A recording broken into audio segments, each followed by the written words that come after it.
All right, welcome to the next part of the course. In this section, I'm going to talk about making financial goals. I personally believe that everyone should be making financial goals. However, I don't think people should make excessively elaborate goals. What do I mean by that? I think sometimes people make goals and they're too complicated, they're too excessive. They're trying to get too deep into the weeds about the goals that they're trying to make. They'll say something, for example, I need to make X amount of money per year, which means I need to make like this much per month, this much per day, this much per hour. That's fine. I think it's good to know a general framework of how much you should be making or what you should be moving towards. But I think a more general goal does work well. Maybe you make $20,000 this year. A good goal to me is, okay, I make $20,000 this year. My goal is to make $40,000 next year. Obviously, reverse engineer it, figure out how you can get from 20 to 40. But I think once you start getting too deep into all the minute details, it becomes more complicated and it becomes more confusing.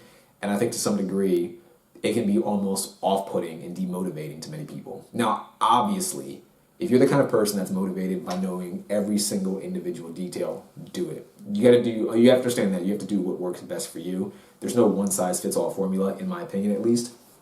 But I do believe that for the majority of people, it's better to have a general goal that you can objectively understand and know how to work towards than to have an overly complicated goal that sort of just deters you and it becomes unmotivating at some point. It becomes too daunting, too intimidating. Don't do any of that stuff. Obviously, like I said, if it works well and if you've tried it and you know that's how you operate, do it. If not, avoid it. Keep it simple. Don't overcomplicate it. Personally, I think a good goal is something that you can shoot for yearly. You can also keep track of your progress towards it every 4 to 6 months. And you can also keep track of it weekly and daily. So what I mean by that is, like I said, let's use the previous goal I mentioned. Say you make $20,000 and you want to make $40,000. You can relatively easily calculate how much money you need to be making in 6 months. If you want to make an additional $20,000 by the end of the year, you know that you need to make $10,000 in 6 months, or an additional $10,000, I'll say. So if you want to make $40,000 this year, by month 6, you should have already made $20,000. Hopefully that makes sense. So you can keep track of it. You know at month 5, if you've made $5,000, you're not on track to hit your goal. And sometimes that's fine. I do think that to an extent, goals are made to push people forward. I made the mistake in the past of being, what's a good way to put it? Tying my emotions too deeply to the goal. Like I said, for some people that works perfectly. For me personally, I don't think that makes the most sense. If my goal is to make $40,000 this year, and I get to month 6 and I've only made $10,000, but it's better than last year, I think that's still a good goal. I think you're still making progress. You're still pushing past your previous boundaries. You're still hopefully getting out of your comfort zone enough to make that next step. I think that's fine. I'll give you an example. In real estate, when I first started out, my goal was, I tried to make a big goal, sell 50 houses. I think that's fine. I think it's too big of a goal, though. I think realistically, the goal should just be sell one house. At least this is me. When you're first starting, the goal should be sell one house because you can easily track it. Maybe you can kind of reverse engineer it. Okay, maybe I need to make X amount of calls. Maybe I need to meet X amount of people. That'll lead me to making that one sale. And you can sort of keep track of it. After 6 months, am I on track to make one sale this year? No. Maybe after 8 months, am I on track to make one sale? No. Okay, well, I need to tailor things. And if I get to the end of the year and I still haven't made that sale, I would say I don't think it's good to emotionally invest too heavily into the goal because you've still made progress towards making the sale of that first house. Maybe you made the goal to make one sale by December, but maybe in January you do get that sale. So to me, it still kind of works out. To me, progression is really the point of a goal, not necessarily accomplishing the goal itself. Obviously, try to accomplish the goal, but focus more on the progression rather than crushing that goal in itself. So hopefully that makes sense. No, so I do have a few examples of just some goals that I think people should tackle if you're an absolute beginner, if you've kind of been saving money, but you're still in need of some idea of what a goal could be, and even for someone who might be an expert, if they want more of something more advanced. So if you're an absolute beginner and maybe you don't know anything about personal finance, maybe you're in college or high school, you don't know how to budget, you've never really saved that much money before, my recommendation, first things first, if you don't already have one, get a credit card. I'll talk a little bit more about this in the future of this course, but credit is absolutely essential. It's vital. If I could go back in time, I would have gotten a credit card much sooner, and I would have actually worked towards getting and keeping a high credit score as early as possible. I didn't do that, but if I could have, I would have, if I could go back in time with the knowledge I have now. Second goal, if you're an absolute beginner, save at least $1,000. Save it, put it into an account where you can't touch it, and just use it as an emergency fund. $1,000 can go a long way. As time goes on and you make more money, 1,000 won't seem like that much, but 1,000 to me, 1,000 can be a lot of money. It is a lot of money relative to what you can buy with it, relative to how much things cost. So to me, saving $1,000 and putting it aside is a fantastic financial goal to have. And the third thing I would say, if you're an absolute beginner, set aside $50 a month in an interest-bearing account. Something that you're not going to see, which will help you, which will prevent you from spending it. I had a friend of mine, she reached out to me a while back, maybe a few years ago. She didn't really save any money. She was like, I'm trying to save money. I'm trying to be more financially savvy, more financially conscious.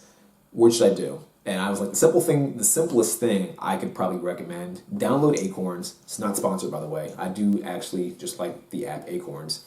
Download Acorns, put $50 into it each month. Make it a recurring payment that's automatically taken out of your account. And then forget the password. Forget the password. And she said to me, why would I forget the password? I wouldn't check it. I was like, don't check it. I'm not going to get into the reasons why I don't want to get too tangential, but I said, don't check it. Just let the money go into the account. Forget the password. Maybe every few months, maybe every year, check it. But don't look at it and don't look at the number increase or decrease. Just do that. You'll be fine. So I recommend that exact same thing to you. It doesn't have to be Acorns, but find an interest-bearing account, a Roth IRA. If you don't know what that is, DM me or email me and I'll break that down for you. Or even if you have a bank account that does offer some positive interest, I would say steer clear from most bank savings accounts. They don't really give you any money. They actually take money. I don't know if that's in the course, if I have that later on, but long story short, don't put it in a savings account because the interest rate's so bad that you actually lose money and you don't gain money. So I wouldn't recommend a bank. I wouldn't recommend a savings account in a bank. I would recommend something with a decent interest rate in like Acorns or Roth IRA, or if you find an online checking account that's positively interest bearing, I would put $50 in that over time. Second thing, if you are intermediate, you're not an absolute beginner, you've been kind of saving money up a little bit, but you're not that deep into the weeds, you're kind of just getting into it, you have some money set aside, but nothing insane or nothing immense. I would say at this point, first goal, save at least $10,000 for a down payment. And I say $10,000 because I think for a lot of people, obviously the price of a down payment will depend on the type of loan you get and the house that you want to buy. But for a lot of people, $10,000 is a lot, and $10,000 will either be enough for a down payment or it'll get you pretty close to what you need for a down payment. If you live in an area where the average price of a house is $100,000, $10,000 is 10%. So you could take out, for example, I don't want to get too deep into it, you could take out a basic first-time home buyer loan that would require you to put 2% down or 5% down, something like that. So $10,000 to me is a good place to start. Obviously, and like I said, that's money to save up for a down payment before you want to buy the house. Obviously, when you actually want to buy a house, you might need to increase it or you might have plenty. And tailor your actions accordingly based on what you need. But I would recommend that as a first goal if you're intermediate. Second thing I recommend, save $2,000 for an emergency expense.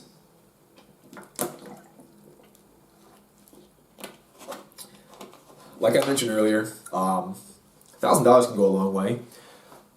A lot of people don't have a lot of money saved up for emergencies. Don't quote me on this. I think it's like 70% or 80% of Americans don't have money even set aside for an emergency expense.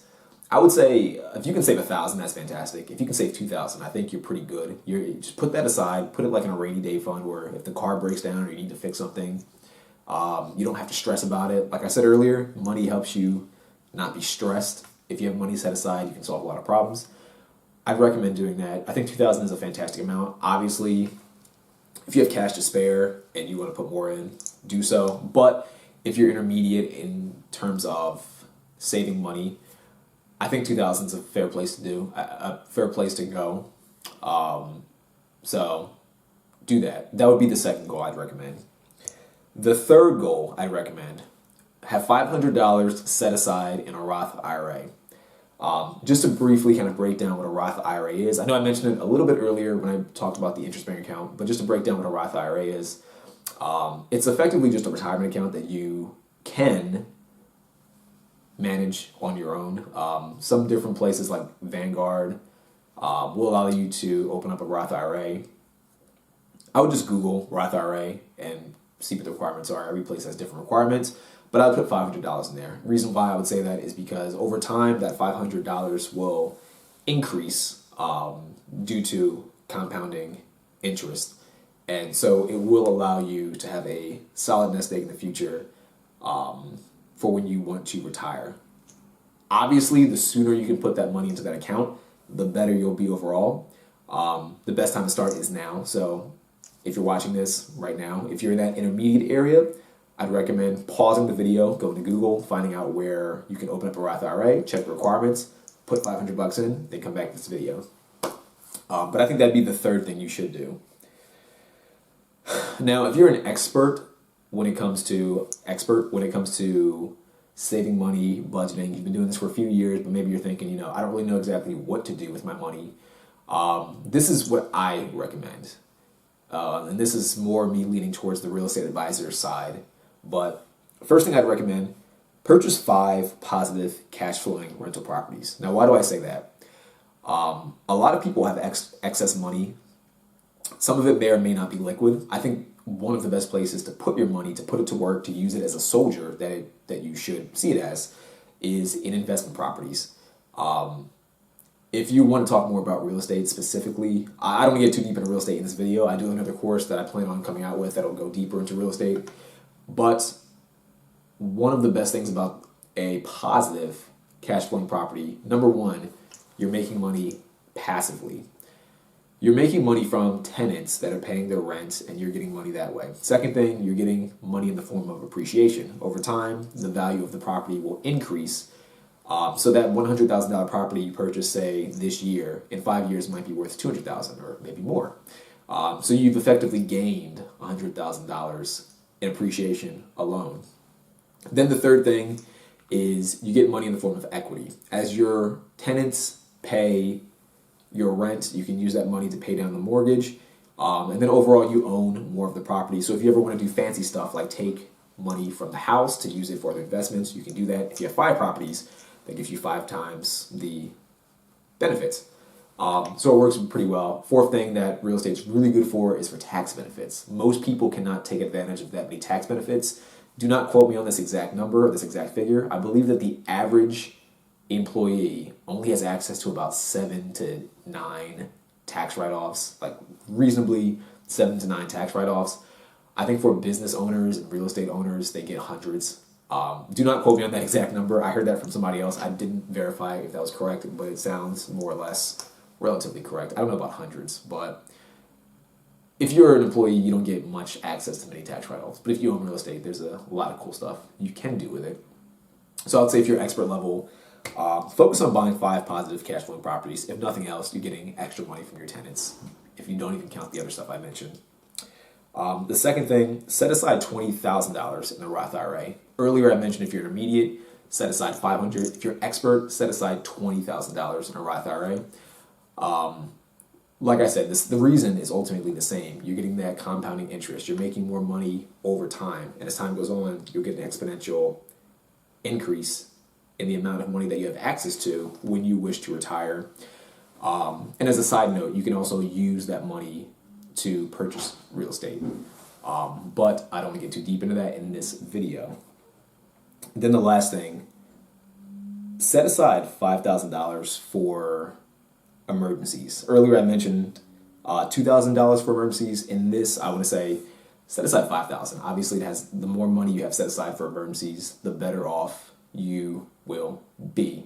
I think at $5,000, most things that come up randomly that are outside of your control, you'll be able to mitigate it immensely, or you'll be able to just throw money at it and outright get rid of it. So that's what I would recommend when it comes to overall goals. Like I said, if you have any questions, feel free to reach out to me. Feel free to send me a DM or an email, and I can help you with that personally.